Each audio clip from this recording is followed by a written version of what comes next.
Hey, it's Tanya Taylor from Grow Your Wealth TV, and today I will be talking about 10 ways to find money in your budget now.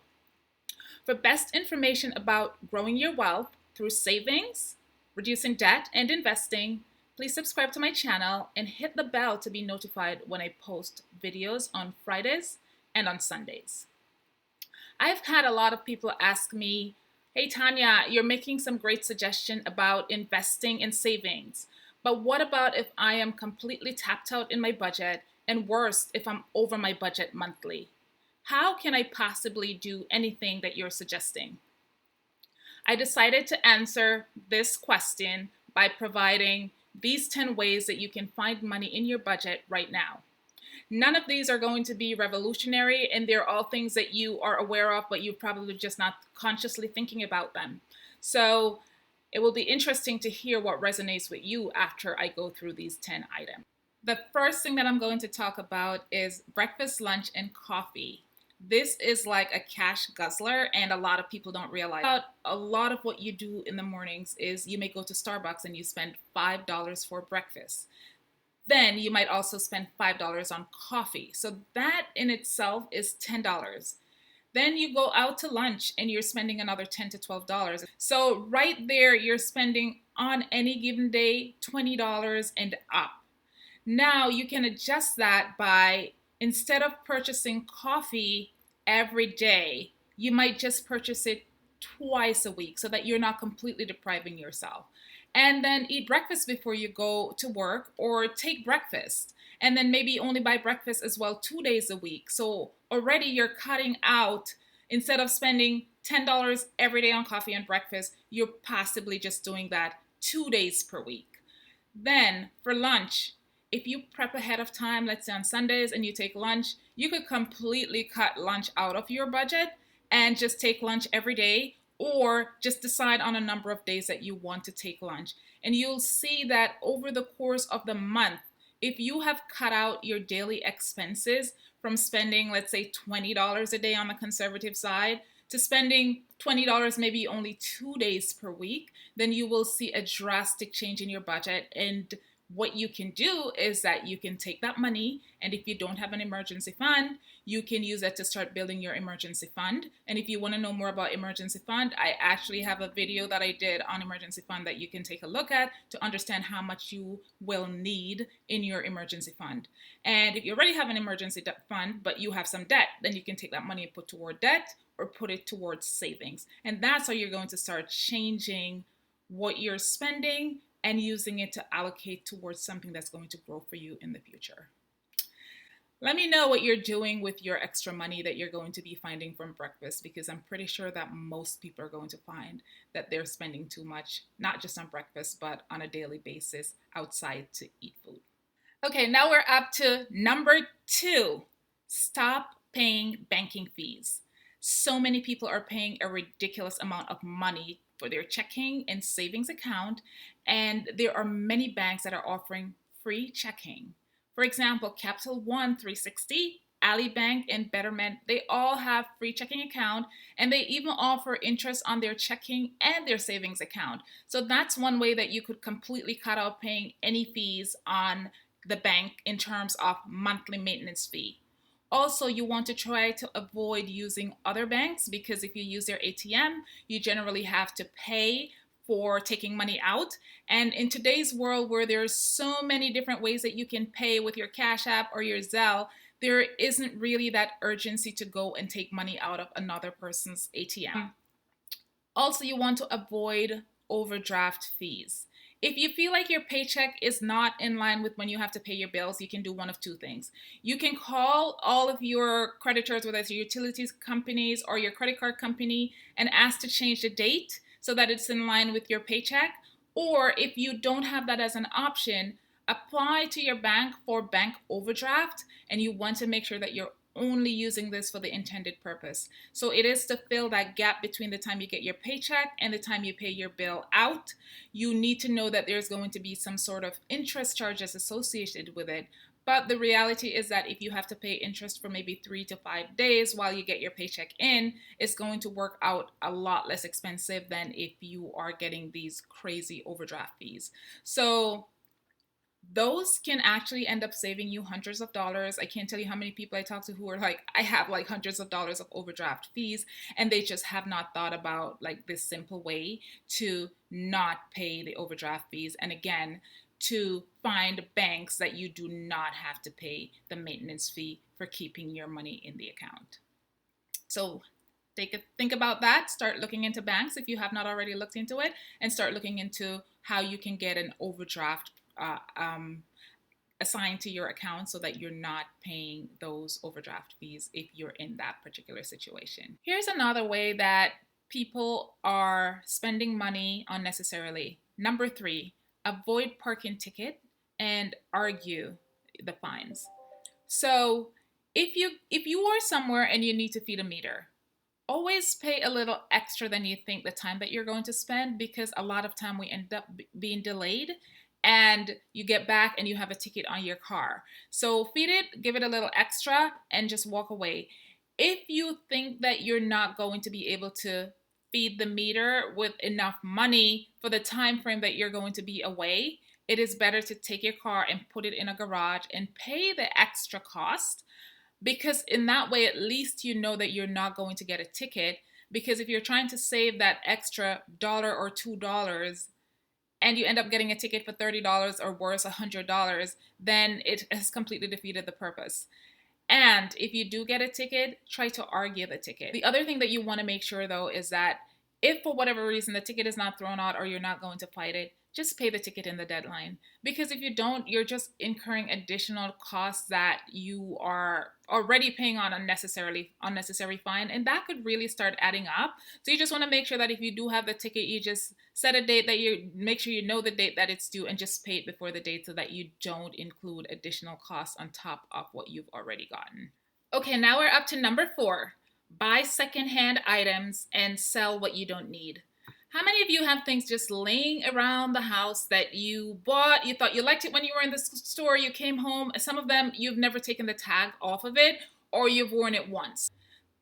There are so many platforms that exist today that you can sell your secondhand items, and there are so many buyers waiting for the things that you don't need. So spend a Saturday afternoon going through your closet or going through any other parts of your house, maybe your garage, and identify those things that you really have not been using and put them on eBay or Craigslist or Facebook Marketplace. Those are all places that you can sell things. And you can also buy secondhand things as well. So for me, like, I never buy books new anymore because I can get good condition books for less than half the cost. So why would I need to go out and buy books new? I have no reason. So here again are things that you can think about that's literally just laying right in front of you that you can sell to make money. And also, instead of going out and buying things that are full price, you buy them at a discount. A lot of these things are in really good condition. So please comment below and let me know if you have stuff in your house that you are thinking that you'll be getting rid of. That's a great way to make extra money. And if you have children, a great exercise, just put them to work and let them help you to make that money. You could give them a little commission and they kind of now start thinking along the lines of business. Number 5 is to practice disciplined credit card management. So here are ways that you can do that. You can have a credit card and you could use it to your advantage. So if you have a points card, you could use it to pay your bills on a monthly basis. Anything that you're not going to be charged a fee for using credit card, you could use it for a lot of your shopping. But you want to be disciplined enough that you're paying off your credit card within the time frame that's on your statement, which is usually within 28 to 30 days. So you pay off your credit card within that time, you get all those points that you can accumulate, and you use that towards your vacation so that you're actually not using your credit card to pay for a vacation that you possibly can't afford. So that's one really good way that you can actually use credit card to your advantage. And what that also does too is that if you're paying your bills with your credit card, that actually gives you an additional 28 days to pay your bills, because once the bill comes in, let's say it's the first of the month, it's due, you pay it on the first with your credit card bill might not be due until the 28th of the month. So you have those 28 days. And a good habit that you can pick up is to just automatically funnel the money out of your account to your credit card so that it's almost auto pay and you don't have to think about it. That way it's not that extra step that you need to be thinking about or you need to be saying, oh, I forgot. So if you practice that habit, then you'll be able to use your credit card to help to pay for your vacation and to pay your bills. But at the same time, you're not accumulating credit card debt because you're automatically making the payments when they're due, and you're also not paying interest on the credit card. So for me, I think that my use of credit card to me is a win-win because it gives me all the benefits that I need. All right, so now we're up to number 6, which is to shop with a list. So you ever notice when you go grocery shopping, if you're hungry, you pile up in your carts all this stuff, many times things that you don't need. So 2 ways that you can avoid that. Try not to go shopping hungry. But secondly, just go shopping with a grocery list because that will avoid overspending. There is also an app called Our Groceries, and it's really cool because it can allow the entire family to sort of add to the list so you know, and they can update it at any time. So if you're in the supermarket and they update the app, you can actually see what additional items they want. And if it's the children want to sneak something in, you can just decide that you don't want to get that. But having a list really keeps you on track. And it also, if you have a budget that goes along with that list, that's even more ideal because not only are you staying on track with the items that you really need for your household, but you are also staying within your budget instead of overspending. And the impulse shopping, try to avoid that as well. Number 7 is to bring your own water bottle. Because if you have a water bottle, there are a lot of places that you can go and you can fill up, and it's a filtered water, and it's a lot of times it's the same thing that you're buying in the store. Or all these companies have found out that people just love to go and grab a bottle of water, and water is not cheap. So you think about if you walk outside and you, especially on a summer day, and you buy 2 bottles of water, even if it's $1 per bottle, that's $2 that you've just spent. And if you do that 5 days a week, you've just spent $10 on water when you could just buy a water bottle for maybe $5 and take it with you and just fill it up. There's also some places that are now banning bottled water. So you're going to be developing a habit that's going to become better for you because as more and more places start to ban those single water bottle, we're all going to need to find a way to make sure that we still get hydrated. And so it's just going to become a pattern now where you're going to see more and more people walking with water bottle. So save yourself the money and also become a trendsetter by bringing your own water bottle and filling it up where you can. So what nuggets have you picked up from this so far? I would love to know. Also, let me know what you disagree with or what you agree with, because some of these you might be thinking, oh, you're crazy, I won't do that. But you can also be thinking, wow, that's a great idea, I never thought about it. So I would love to hear what you think about these 7 items that I've shared so far. Okay, number 8, let's talk Uber. Uber has taken over and it's like a cult.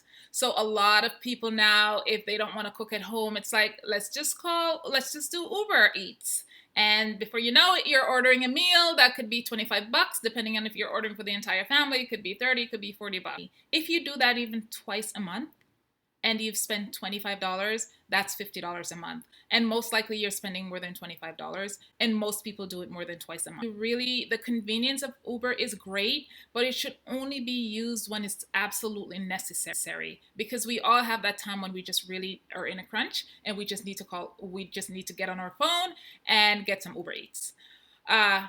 Also, for those of you who do not drive, who have now become accustomed to just hopping in a Uber because you haven't given yourself enough time to get to your destination, just kind of rethink this. The Uber adds up. It's very easy because you're not taking cash out of your pocket. You're literally just punching a couple things in on your phone. And so it's easy to get carried away. But if you were to go and look at your credit card bill or your debit card, you're going to see a lot of charges. And these are many times unnecessary. You should also treat Uber as you would treat any other thing that's like a necessity. So if you're going to work every day, Uber should not be your mode of transportation. You should have some other mode of transportation and only use Uber in an emergency. You could save a ton of money by just eliminating Uber Eats and eliminating the Uber car service as well. The next thing I want to talk about, number 9, is that pesky gym membership. How many of us are guilty of signing up to the gym and never going. Or we start, we go 1 month and we never go again, or we go once a month. Either way, if that's the way your gym membership is being used, that's really just, again, flushing money down the drain and money that you can save. I have a friend who pays like $99 a month for her gym membership, and she rarely goes to the gym. So, an alternative to that and could be you go running. She also loves to run. So, you go running and maybe you sign up for a online class. There are a ton of them. Like, I've signed up for Body Effects. It just works for me. It's great. It's very convenient. And I don't have to worry about, oh, what time do I go to the gym and all of that stuff. So that's one way to avoid it. And if you want to actually go to a physical class because you want that contact, then maybe you can just set for yourself that, okay, I'm going to do a drop-in class maybe once a week or once a month, and save that gym membership. If you're paying $99 a month, if you're even paying $39 a month, and if you're not using the gym membership, you're really just throwing your money out the door. And that's money, again, that you can put towards any of your, whether it's your emergency fund or your saving and investing. So try to avoid those things. They are money stealers, and that's the way you could pull money back in your budget right now. Okay, so now we're on the last thing, and that's number 10. And this one covers just some of the things that you can be doing in your households, like a catch-all. I will talk about three or four things in this catch-all. One, I would say when you do your laundry, use cold water instead of hot water. That's a good way to save on energy. Then, instead of always just wearing your clothes once and put it in the dry cleaners, consider wearing it more than one time. Obviously, you're going to use your discretion, but many times we just wear our clothes, we throw it down to go in the cleaners, and they actually can be worn again. Also, when you wash, put your clothes outside to dry, especially in the summer months. Then other ways that you can save on energy is also to get a thermostat so that you are setting the thermostat for when you know that you're going to be home. And also, same thing for your air condition. You don't need to be running air condition in all the rooms in the house. And you don't need to be running air condition if you're away. You can also set that up so that it could start cooling down when you're coming home, and so you're not running it all day and increasing your energy costs. Also, just look at the doors and the windows during the winter to see if there is any air coming in and try to seal those up. Now, there are also things that you can do in terms of personal care. So some of the staples in people's household might be coconut oil, olive oil, and apple cider vinegar. Those are all things that you can use on your skin and on your hair. So instead of going out and buying the expensive product, these are very natural products that you can also use for your entire family. These are just a few things that you can do. There are a ton of other things that you can do, and I would actually love to hear from you on some of the things that you think would be helpful to those who are watching this videos, who are also reading the comments to get ideas on what they can be doing. And I would say to you as well, these are hundreds of dollars if you add all of these up, that you can find in your budget. Do not go out and start spending this money. Instead, you have asked me, how can I start investing? I've also talked about the emergency fund video. I really believe it's important to have an emergency fund. So watch the video to see how much you would need, and take some of this money that you're finding on a monthly basis and start building your emergency fund, and also start saving. I have a 5-step to investing in the stock market ebook. It's completely free. I will put it in the link below. Click on the link. You can go ahead and start reading through so that you can understand some of the steps that you need to take if you want to start investing. If you like this video, let me know by giving me a like below. Also, share it with your friends.